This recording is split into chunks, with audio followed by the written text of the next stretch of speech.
Assalamualaikum warahmatullahi wabarakatuh.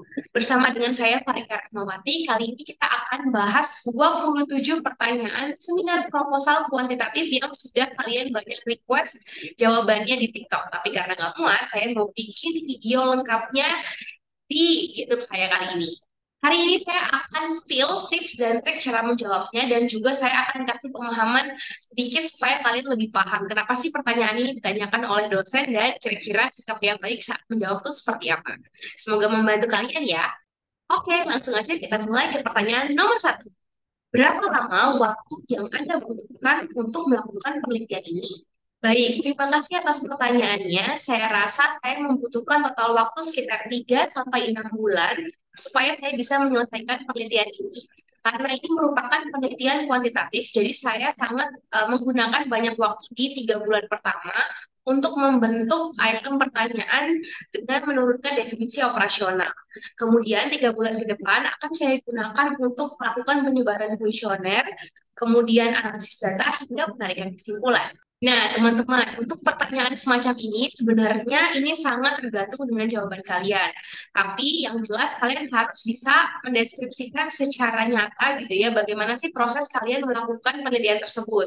Jangan bilang terlalu cepat ataupun terlalu lama, karena biasanya dosen ingin tahu kalian sanggup nggak sih menyelesaikan penelitian ini dengan batas studi kalian.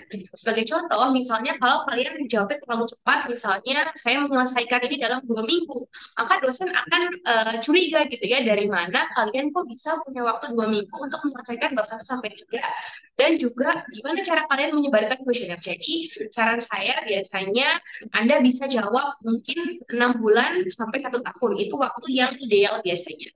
Namun lebih dari itu sebenarnya juga nggak apa-apa, namun kalian harus bisa memberikan alasannya, misalnya Anda harus cuti dan segala macamnya. Kenapa Anda memilih judul tersebut? Memangnya nggak ada judul lainnya? Baik, terima kasih atas pertanyaannya Bapak. Saya memilih judul Manajemen Isu di Era Post-Truth, Studi Deskriptif Kualitatif di Kantor Staf Presiden dan Kementerian Kominfo. Adalah karena judul ini adalah isu yang sedang ramai dibicarakan di masyarakat. Salah satunya di era post-truth atau di era keterbukaan informasi, banyak sekali hoax yang terjadi, sehingga manajemen isu adalah salah satu isu yang sangat penting. Selain itu, judul ini juga sangat sesuai dengan payung penelitian dosen saya, yakni Bapak Profesor Rahmat Kriantono, yang memang berspesifikasi di dunia public relation. Selain itu, judul ini sangat sesuai dengan fenomena yang saya temukan saat magang di kantor staf Presiden Indonesia. Jadi pada saat saya magang tersebut, saya menemukan beberapa fenomena menarik dan saya rasa ini belum banyak dibahas dan perlu diteliti untuk mengetahui lebih dalam bagaimana sih proses manajemen isu itu dilakukan oleh pemerintah. Nah, teman-teman, sebenarnya untuk memberitahu jawaban kalian, kenapa sih kalian memilih judul tersebut, kalau bisa jangan pernah gunakan jawaban yang sifatnya subjektif. Misal, saya suka aja Bu sama judulnya. Yang kedua ya karena saya ingin tahu gitu. Tapi kalian bisa berikan jawaban yang sifatnya lebih objektif. Jadi misalnya memang Anda menemukan fenomena yang menarik. Kemudian Anda juga mendapatkan review gitu ya dari jurnal-jurnal sebelumnya bahwa kajian ini belum banyak dikaji. Atau ini termasuk dalam kajian payung penelitian dosen pendidik kalian, jadi Anda punya alasan kuat untuk mengambil judul tersebut. Selain itu, Anda juga bisa mengatakan bahwa Anda ini mendapatkan referensi yang sangat unik, jadi belum ada di jurnal-jurnal lain, hanya ada di jurnal internasional, dan Anda mau mengambil perspektif timur dari kajian Anda tersebut. Jadi, usahakan sangat akademis alasannya sehingga dapat diterima dengan baik oleh para pembimbing dan juga penguji Anda. Apa perbedaan penelitian Anda dengan penelitian-penelitian sebelumnya? Saya rasa ini kajian yang sudah sering kali dibahas ya. Baik, terima kasih atas pertanyaannya. Jadi, penelitian sebelumnya oleh Simurangkir tahun 2013 hanya meneliti tentang fashion public relations secara kualitatif kepada sekitar 20 orang informan. Namun, penelitian ini melanjutkan penelitian yang sudah ada. Dari hasil rekomendasi penelitiannya, perlu ada generalisasi untuk menghitung secara utuh berapa sih responden yang suka dengan penggunaan fashion bagi public relation. Oleh karena itu, saya ingin melakukan penelitian kuantitatif dan melanjutkan penelitian Simorangkir tahun 2013 tersebut. Nah, teman-teman, untuk menjawab pertanyaan semacam ini, maka Anda harus biasanya mencoba membuat tabel perbedaan dan persamaan antara penelitian Anda dengan penelitian-penelitian sebelumnya. Ada beberapa dosen yang mengharuskan tabel itu di bagian literatur review bab 2. Namun sebenarnya tanpa tabel Anda juga bisa menarasikan bagaimana sih perbedaan-perbedaan Anda dengan penelitian sebelumnya. Nah, biasanya Anda bisa melihat di rekomendasi penelitian, misalnya dia adalah penelitian kualitatif yang ingin kemudian digeneralisasikan, maka Anda bisa jadikan itu alasan. Sebelumnya makanya metodenya kualitatif, sekarang jadi kuantitatif. Atau alasan lain adalah misalnya Anda menggunakan variabel yang berbeda, objek yang berbeda, ataupun metode penelitian yang berbeda. Nah, ini Anda bisa juga katakan bahwa Anda memiliki kebaruan di eranya, misalnya di era COVID atau di era new normal. Jadi itu akan membedakan penelitian Anda dengan penelitian-penelitian yang melakukan tema serupa dengan waktu yang berbeda. Gap Research LDM. Saya belum melihat nih di bagian pendahuluan kamu. Kenapa sih penting banget penelitian ini untuk dilakukan? Emangnya kenapa kalau nggak dilakukan? Apa kan? Baik, terima kasih atas pertanyaannya. Jadi, ada kesenjangan masalah yang tampak dari penelitian ini. Bisa dilihat dari tabel yang sebelah kiri dan sebelah kanan. Di matriks sebelah kiri saya menyatakan bahwa saat ini pemerintah sedang menggalakkan konversi bahan bakar kompor dari minyak tanah ke gas. Di satu sisi, ada beberapa jurnal yang sudah mengatakan bahwa perubahan sikap itu sangat dimungkinkan ketika seorang sudah terpapar berita selama lebih dari 3 sampai 5 kali. Namun, di sisi lain, saya menemukan bahwa masih banyak masyarakat yang enggan melakukan konversi dari minyak tanah ke gas dikarenakan mereka masih ada ketakutan untuk bisa berpindah ke gas karena takut meledak dan juga benda-benda berbahaya lainnya. Saya menemukan hal yang menarik di sini, jadi meskipun target pemerintah sebesar 70%, tetapi di sisi lain ada beberapa faktor yang menyebabkan orang tidak terpengaruh secara langsung, salah satunya dengan karakteristik sosiodemografis halayak. Jadi dapat disimpulkan bahwa bisa saja atau dimungkinkan atau hipotesis dari penelitian ini adalah kampanye ini tidak berhasil mencapai 70% dikarenakan karakter sosiodemografis yang tidak sesuai dengan kampanye yang dilakukan. Nah, gap penelitian yang terlihat adalah peningkatan kampanye ternyata tidak didukung dengan perubahan sikap dan terpenuhinya target. Oleh karena itu, ini adalah kesenjangan masalah yang sangat terlihat gitu ya. Jadi apa kemudian yang bisa membuat tidak terpenuhinya target kampanye tersebut? Apakah kampanye ini dapat dikatakan gagal atau karena memang hanya tidak sesuai dengan beberapa sosiodemografis dari masyarakat? Oleh karena itu, menurut saya penting sekali untuk melakukan penelitian ini untuk membuktikan hipotesis dan juga melakukan tujuan penelitian. Itu tadi teman-teman, jadi menarik sekali kan kalau kita membuat kesenjangan masalah, ada baiknya atau ada mudahnya kita membuat matriks latar belakang masalah dulu. Jadi apa sih yang terjadi di satu sisi dan di sisi yang lain, sehingga kita bisa membandingkan bagaimana kemudian celah dapat kita temukan. Nah, di latar belakang masalah ini, akankah sangat baik ketika teman-teman menemukan sesuatu yang menarik atau perlu dibahas, sehingga menjadi rumusan masalah yang kuat. Nah, di sini yang dibandingkan adalah das saying dan das sollen. Jadi kayak antara fakta atau teori dengan fakta. Kira-kira apa nih kesenjangannya? Misalnya tadi, secara penelitian gitu ya, harusnya terjadi pengaruh yang tinggi kalau misalnya dia terpapar agenda setting dengan media, maka dia akan konversi ke gas gitu ya. Lalu kenapa kemudian kampanye ini menjadi tidak efektif? Apa faktor-faktor yang mempengaruhi? Nah, ini sehingga teman-teman bisa mengukur apa sih yang membuat terjadi pengaruh dan tidak terjadi pengaruh gitu ya. Lalu apa faktor-faktor sosiodemografis yang dimungkinkan? Nah, baru teman-teman mengajukan hipotesis baru. Kenapa hal ini dapat terjadi seperti itu? Kenapa penelitian Anda penting dilakukan? Baik, terima kasih atas pertanyaannya. Jadi, saya rasa penelitian ini sangat penting untuk dilakukan untuk membuktikan hipotesis yang sudah saya ajukan dan mencapai tujuan penelitian saya. Ada beberapa variabel dalam penelitian ini dan mengapa Anda memilih variabel tersebut? Baik, terima kasih atas pertanyaannya. Saya memiliki 3 variabel dalam penelitian ini. Yang pertama adalah persepsi, yang kedua adalah elektabilitas, dan yang ketiga adalah personal branding. Tujuan penelitian ini adalah ingin mengetahui apakah terjadi pengaruh persepsi subscriber Jokowi Vlog terhadap elektabilitas Bapak Jokowi di Pilpres 2019 Dan variabel ketiganya adalah personal branding sebagai variabel moderating. Nah, teman-teman, pada bagian ini sebenarnya dosen hanya ingin menguji kalian.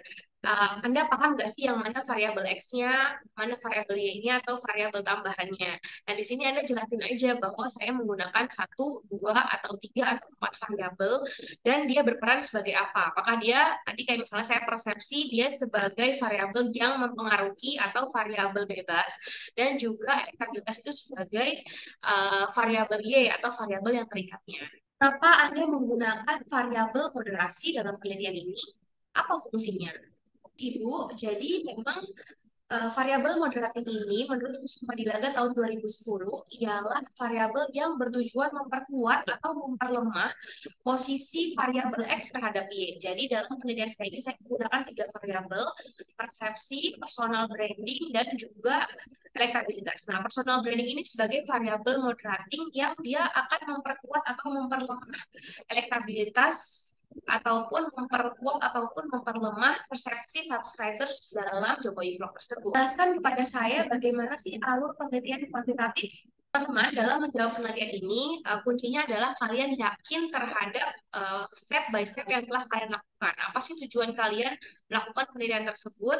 Kalau di kuantitatif, biasanya tujuannya adalah membuktikan hipotesis dari tujuan penelitian kalian dan menjawab perumusan masalah kalian. Gitu ya.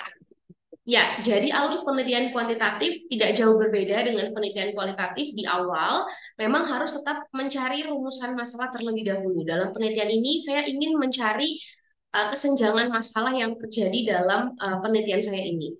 Kemudian, setelah itu baru saya menentukan hipotesis. Nah, perbedaannya di hipotesis ini kami berusaha menguji teori atau menguji hipotesis, apakah hipotesis ini diterima atau ditolak. Nah, proses alurnya terjadi ketika saya menurunkan definisi operasional menjadi item pertanyaan kuesioner hingga menyebarkannya kepada responden dan menarik kesimpulan menggunakan uji statistik. Apa perbedaan penelitian kualitatif dan kuantitatif? Kenapa Anda memilih kuantitatif? Kenapa nggak kualitatif aja? Baik, terima kasih Bapak atau Ibu. Jadi tujuan penelitian saya ini adalah memang untuk menguji hipotesis. Saya ingin tahu apakah terjadi pengaruh antara variabel X dengan variabel Y. Apakah terjadi hubungan antara variabel X dengan variabel Y. Oleh karena itu, saya perlu mengambil data yang sifatnya general agar hasil penelitian ini bisa digeneralisasikan. Kemudian, karena ini penelitian kuantitatif, maka data yang saya gunakan berbasis angka-angka yang nanti akan saya uji dengan statistik. Berbeda dengan penelitian kualitatif yang harus mendalam, di penelitian saya ini saya lebih mengutamakan banyaknya responden yang akan saya ambil untuk bisa mengeneralisasikan data.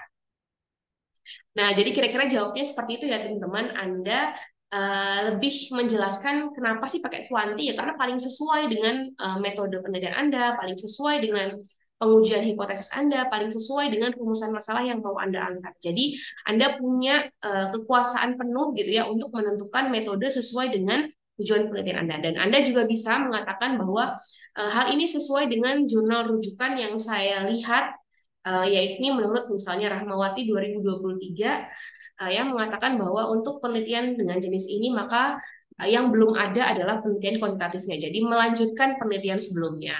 Apa jenis pendekatan atau paradigma dalam penelitian ini? Coba Anda jelaskan. Paradigma yang saya gunakan dalam penelitian ini ialah paradigma positivistik yang berdasar pada penalaran induktif.